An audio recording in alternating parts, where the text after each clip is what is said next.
Criticism tonight over an ordinance passed by the New Orleans City Council that attempts to regulate how mayors use the city-owned apartment in the Pontalba building. One political analyst says the regulations put in place are very small. Andres Fuentes reports. And I think we have the language now.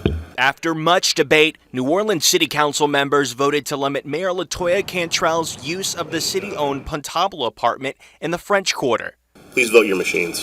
But it came after Council member Oliver Thomas offered an amendment that would prohibit the mayor from using it as a residence and for overnight stays. I was just trying to find a little medium based on some history. Cantrell and other future mayors can still use it to hold meetings, host parties, and house dignitaries.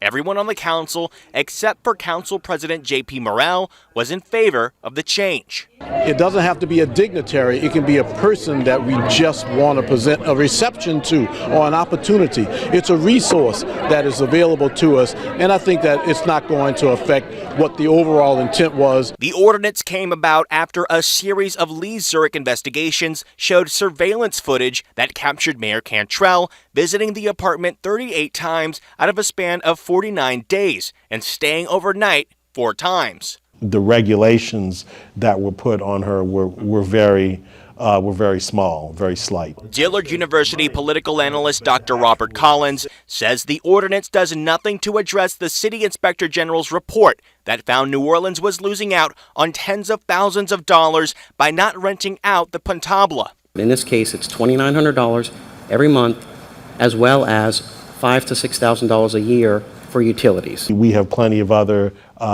hotels and places of this type, very nice places in the city of New Orleans. Collins also questions what the penalties are for a mayor that violates the ordinance and how it's even enforced. Number one, there's no way of knowing whether or not that regulation is being followed unless, somebody were to stand outside the apartment and to watch it. Morrell also worries the ordinance does not lay out any guidelines for what can't be hosted at the Pontalba, but Thomas feels the measure addressed the issues raised with Mayor Cantrell's use of the apartment while still letting the mayor have control over the space.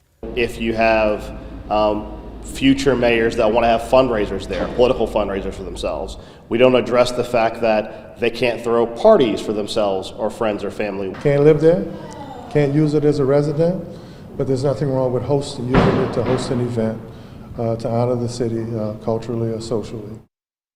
That was Andres Fuentes reporting. Councilman J.P. Morrell says he isn't against bringing up stricter rules for the Pontalba in the future, but he worries it'll be an issue that another city council will have to deal with down the line.